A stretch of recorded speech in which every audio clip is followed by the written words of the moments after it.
Honorable Governor,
जनगण मन अधिनायक जय हे भारत भाग्य विधाता पंजाब सिंध गुजरात मराठा द्राविड़ उत्कल बंगा विंध्य हिमाचल यमुना गंगा उच्चल जलधि तरंगा तव शुभ नामे जागे तव शुभ आशीष मांगे गाहे तव जय गाथा जनगण मंगलदायक जय हे भारत भाग्य विधाता जय हे जय हे जय हे जय जय जय जय हे।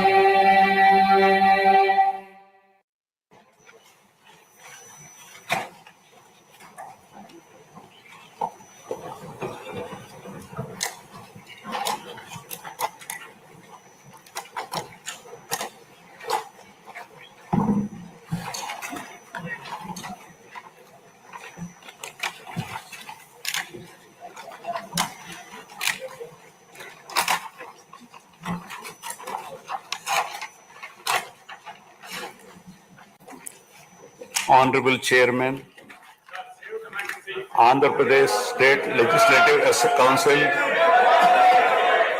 Honorable Speaker, Andhra Pradesh State Legislative Assembly, Honorable Members of the State Legislature, I am immensely pleased to welcome and congratulate the newly elected Honorable Members of the State Legislative Assembly and members of the Legislative Council to this joint session of the State Legislature being convened for the first time after the general elections 2024. I would like to take this opportunity to commend the Andhra people's active participation in the electoral process. Their inspiration for change has been unambiguous. Now the responsibility of fulfilling their aspirations lies with all of you. Honorable members, you are aware that due to the supreme sacrifice of Amarajeevi Potti Sriramulu, Andhra Pradesh was formed as the first linguistic state on 1st October 1953 with Kurnool as capital. Thereafter, the state was recognized on 1st November 1956 and Telugu-speaking parts of Hyderabad state were made into the combined Andhra Pradesh with Hyderabad as capital. Accordingly, a lot of Telugu people moved to Hyderabad. Again, in June 2014, the people of Andhra Pradesh were forced to undergo another reorganization of their state the most damaging experience of all. The united Andhra Pradesh was bifurcated unscientifically, undemocratically, and without adequate consultation with the stakeholders. This has left an indelible mark on the minds of the people of the residual state of Andhra Pradesh. The turbulence caused due to multiple state reorganizations and the resultant disruptions have deprived Andhra people of a sustained long-period development and progress. Today we stand at a juncture where the people have to again take up the task of rebuilding their state. As time has progressed, it has become evident that the Andhra Pradesh Reorganization Act 2014 does not compensate enough the residual Andhra Pradesh for the loss of prosperity and development opportunities. The state bifurcation has imposed an unprecedented strain on the economy of the state. There are patent inconsistencies in distribution of assets and liabilities, with 58.32% of combined state population. The unscientific bifurcation caused the state to inherit only 46% of the resources, financial loss on account of loss of Hyderabad city, disproportionate debt burden, loss of access to public institutions, loss of national institutions, Government of India PSUs, and institutions of higher learning, etc.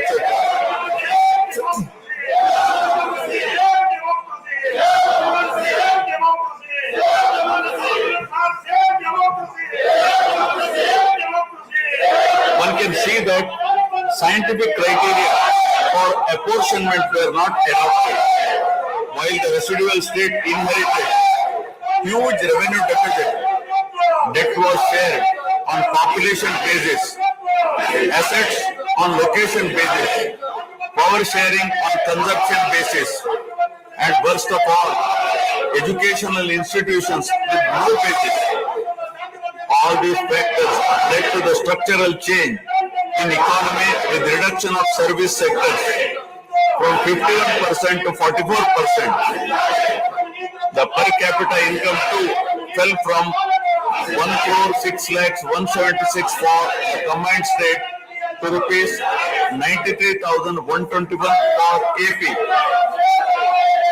Notwithstanding the adverse impact of the state bifurcation and undaunted by challenges such as budgetary constraints, infrastructural deficiencies, and unresolved issues, the government converted every crisis into an opportunity during the period 2014 to 19. The government had laid a solid foundation for vibrant, sunrise Andhra Pradesh. The then government focused on the inherent strengths of the successor state of Andhra Pradesh, its 974-kilometer coastline, providing opportunities for port-led development and requisite environment for manufacturing activities.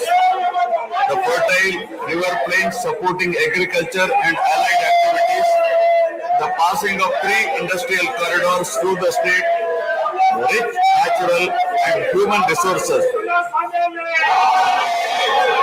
A reflection on the state's performance during the 5-year period of 2014 to 19 gives a clear picture of the balancing act between development and welfare.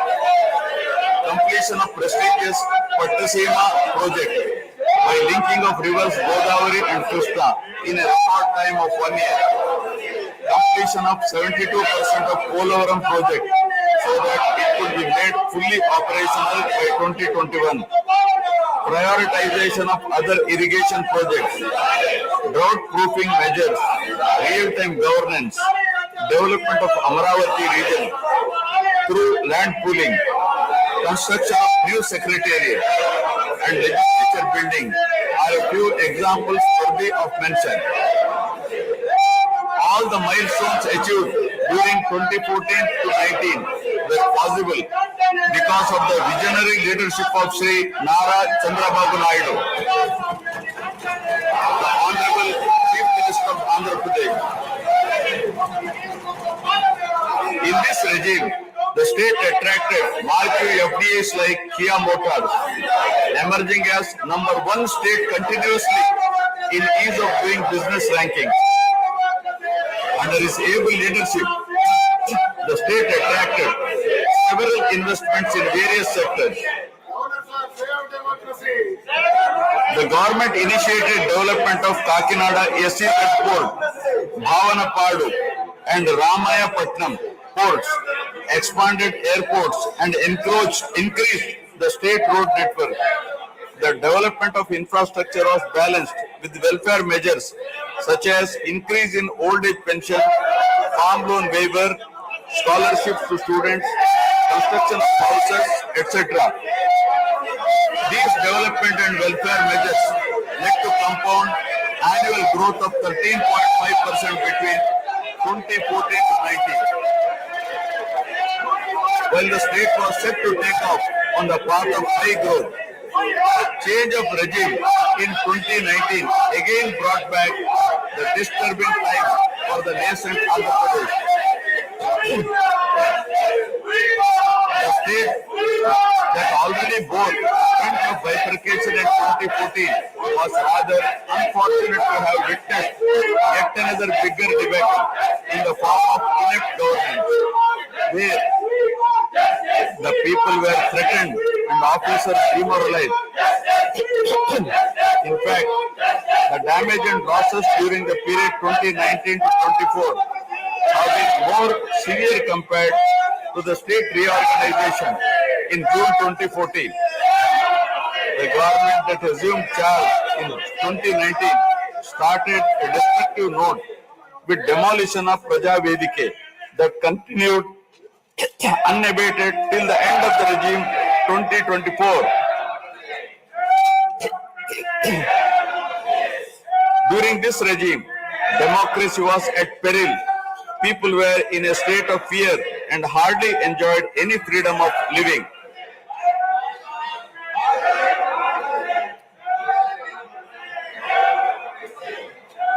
The regime revenge politics had severely hampered the state's prospects for prosperity and growth. Even the Honorable High Court of Andhra Pradesh had sought to convene a judicial inquiry into whether there is a constitutional breakdown in the state. The biggest damage was done to the brand AP. No noteworthy companies came forward to invest in the state. The corrupt practices at all levels, coupled with weaponization of instruments of governance across revenue earning departments for personal gains, sabotaging of checks and balances, made several state institutions and private companies defunct and forced the existing enthusiastic investors and entrepreneurs to move out of Andhra Pradesh to other states. The uncertain environment, which rocked the confidence of the people in general and investors in particular, started showing impact on the state finances, leaving them in a mess. Fiscal prudence was abandoned. Expenditure was beyond means in spite of limited revenue growth, and debt and liabilities rose sharply. Financial management is manifested by diversion of funds, higher taxation despite high inflation, increase in power sector liabilities, neglect of capital expenditure, which eventually resulted in slowing down of the economy. The enormous gap in resources was sought to be met repeatedly by borrowings through corporations and forcing them to spend on government expenditure, and in the process weakening the corporations.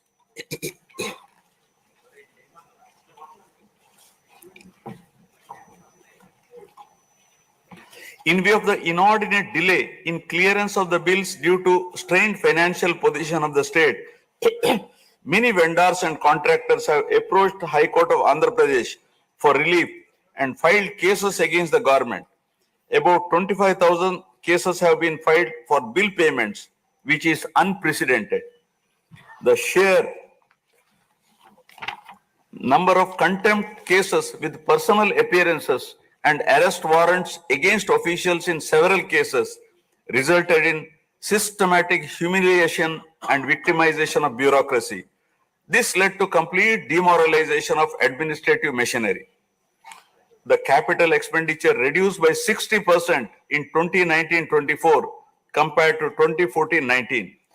Departments such as water resources and transport, roads and buildings, which undertake substantial capital works, were left critically short of funds to carry out any works.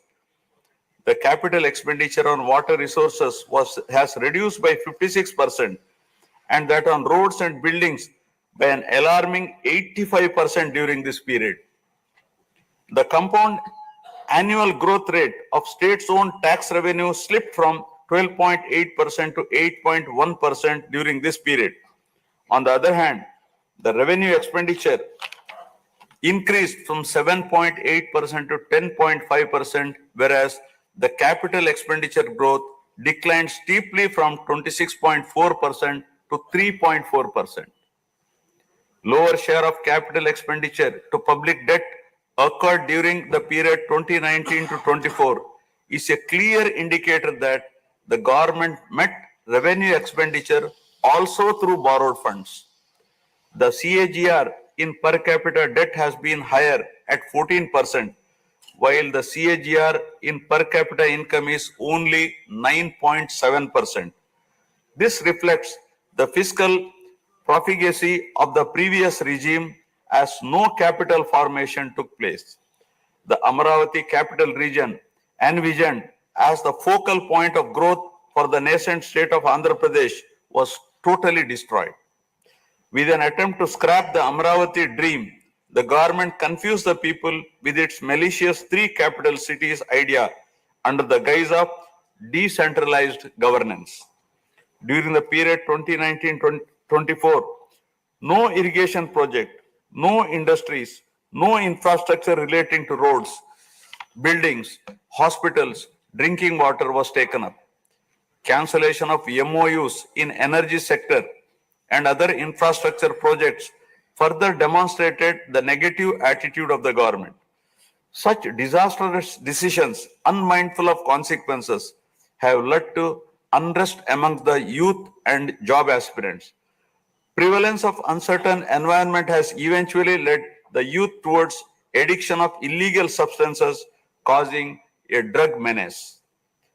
The mental unrest and agony were not limited to the geographical boundaries of the state. The Telugu speaking people all around the world were upset and demoralized by the uninspiring deeds of the government. They anxiously and desperately waited for a change in governance that would take them forward in the 21st century. The progressive public policies of the AP government during 1996 to 2004 have today led to empowerment of Telugu people globally, enabling them to be amongst the highest earning Indian diaspora. The condemnation of demolition approach of the previous government by the people of the state, NRIs and other supporters, culminated in a change in government.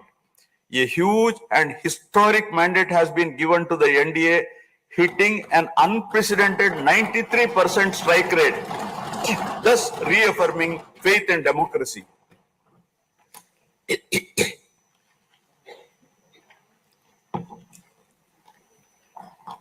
I sincerely congratulate the people of Andhra Pradesh for their wisdom in electing a government that discharges its duties with a futuristic view. Hordes of Andhra people had come from various regions to be part of this historic mandate in favor of future of Andhra Pradesh. The new government has a perfect blend of fresh and experienced honorable members in the assembly. I once again welcome all the members who will be instrumental in making right policies in the interest of good governance and in the spirit of cooperative federalism. Honorable members, at this juncture, I feel it is also important to recall the glorious past of Andhra Pradesh, renowned as Annapurna, rice bowl of India. the state used to support other states in ensuring food security. As a leader of self-help group concept, Andhra Pradesh stood out as an example in developing entrepreneurship, knowledge economy, and cultivating thrift amongst poor women. Use of IT in all areas of welfare and development was the cornerstone of state's vision. The misrule of the previous government, which lacked transparency, have compelled this government to put the facts before the people about the disruption of systems and rampant corruption prevailing during the last 5-year term. Accordingly, my government has released a series of white papers highlighting numerous discrepancies in fund utilization, misappropriation, resulting in huge loss to the state exchequer and the natural resources base of the state. I would present some of the key takeaways of the white papers. Completion of Polavaram, the lifeline of Andhra Pradesh, is of the highest priority. The Polavaram project has been completely derailed. Introduction of reverse tendering and cancelling the agreed contracts have caused an irreparable damage not only to the project but also to the concept of interlinking of rivers and irrigating every acre of land. Unilateral announcement of 3 capitals for the state resulting in 1,631 days of farmers' protest. Modification of jurisdiction of the Capital Region Development Authority to 6,993 square kilometers. Shelving preparation of regional master plans. Completing the land acquisition in only 191 acres are some of the events that halted the progress of CRDA. This led to a potential loss of about 7 lakh jobs and estimated loss of wealth of about rupees 2 lakh crore along with loss of investment and growth opportunities. Andhra Pradesh, which enjoyed the distinction of being the first state in the country to have introduced reforms in the power sector in 1990s, had achieved energy sufficiency from 1996 to 2004. After bifurcation, the state faced an energy deficit of 22.5 MU per day. Again, by bringing second generation's reforms in energy sector and promoting renewable energy, the state become energy surplus by 2018. The state has witnessed an irreparable damage in the recent past. State energy sector has also suffered huge losses to the tune of rupees 1,29,503 crores during the period 2019 to 24. Misappropriation of natural resources such as land, mines, and minerals and forests has been widespread. Land grabbing, misappropriation in allotment of house site pattas, violations in land allocation, assignment of land to ineligible beneficiaries, and Resurvey and AP Land Titling Act 2023 have completely eroded the confidence of the people during 2019-24. Put together, an amount of rupees 35,576 crore covering 1.75 lakh acres has been estimated as a loss, and the fundamental right of the people to own their property was affected. Looting of sand and mineral wealth is another area that resulted in huge loss to the exchequer and involved corruption. My government has initially estimated that an amount of rupees 19,000 crore has been lost due to illegal activities in these areas. Due to the unfriendly sand policy, 20 lakh construction workers have become unemployed. Due to the inefficient, inappropriate policy making and laxity in enforcement during the periods 2019-24, a cumulative loss to the tune of 9,750 crore has been incurred in mineral revenue. Huge damage has been done to environment.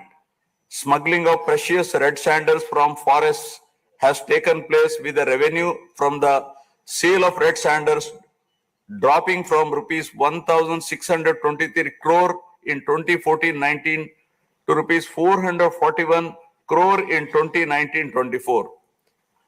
The destruction of mangrove forest land and Rishikonda Hill in Vishakapatnam have also damaged the state's heritage and culture.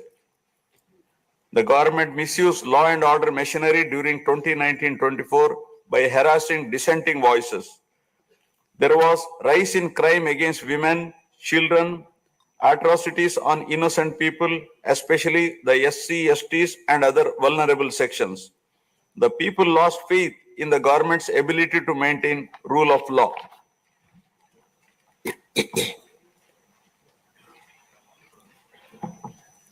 The previous government also made a mockery of the excise revenue streams of the state.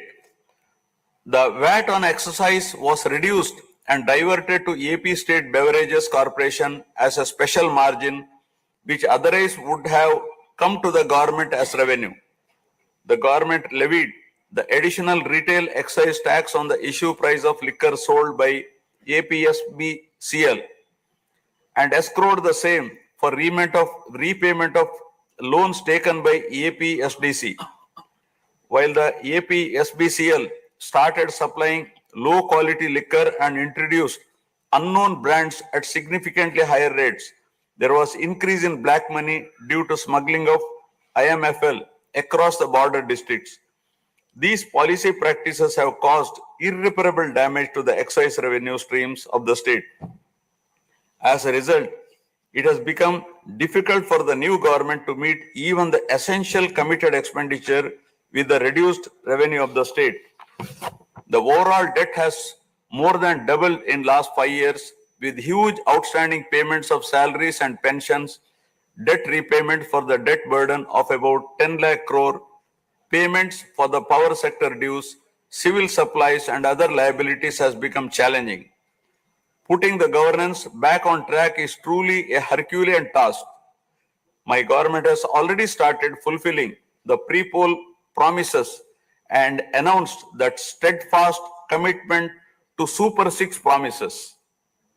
My government has launched its trademark people-centric governance soon after assuming office, with a series of measures such as announcing a mega DSC for filling up 16,347 teacher vacancies, abolishing the Land Titling Act, enhancing social security pensions to rupees 4,000, organizing a skill census, and reopening the Anna canteens to provide food for the poor at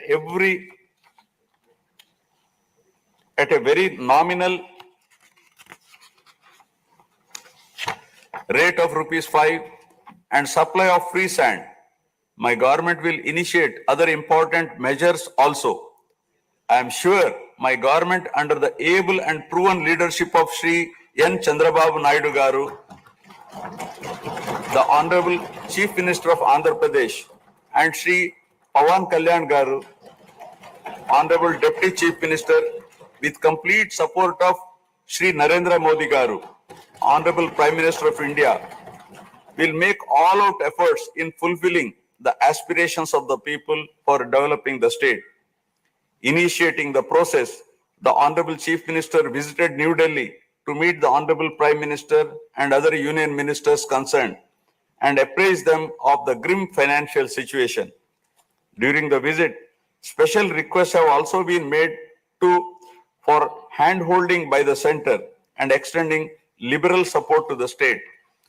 I appeal to the people of the state to understand the current alarming financial situation and cooperate with the government in rebuilding the state.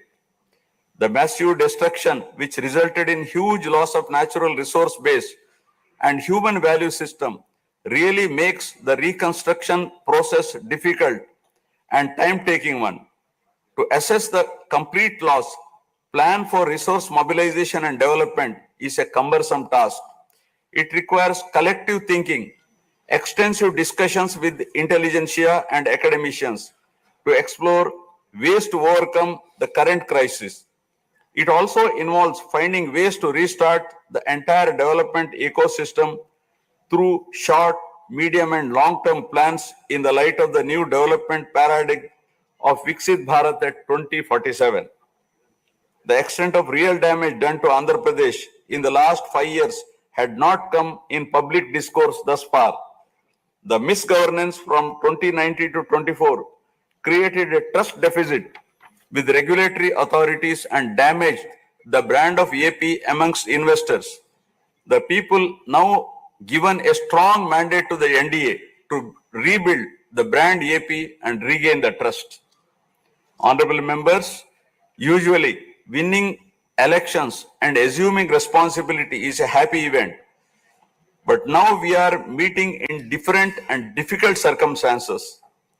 Perhaps for the first time in the country, the members are not in a position to rejoice and have the means to meet people's aspirations immediately. Keeping this in view, my government is proposing to go for budget after meaningful deliberations. With several issues relating to state bifurcation remaining unresolved, my government has taken initiative and visited New Delhi to meet the concerned in union government, including Honorable Prime Minister and also Telangana government, with an intent to quickly find amicable solutions. The resolve shown by the 5 crore people of the state to reinstate democracy and elect people-friendly government with an unprecedented mandate is required to be appreciated yet again at this hour of crisis to help the state to rediscover its past glory. I would like to conclude my speech with the inspiring words of Swami Vivekananda. I quote, "We are responsible for what we are, and whatever we wish ourselves to be, we have the power to make ourselves. If what we are now has been the result of our own past actions, it certainly follows that whatever we wish to be in future can be produced by our present actions. So we have to know how to act." Jai Hind. Jana Gana मन अधिनायक जय हे भारत भाग्य विधाता। पंजाब सिंध गुजरात मराठा द्राविड उत्कल बंगा। विंध्य हिमाचल यमुना गंगा उच्चल जलधि तरंगा। तव शुभ नामे जागे, तव शुभ आशीष मांगे। गाहे तव जय गाथा, जन गण मंगलदायक जय हे भारत भाग्य विधाता।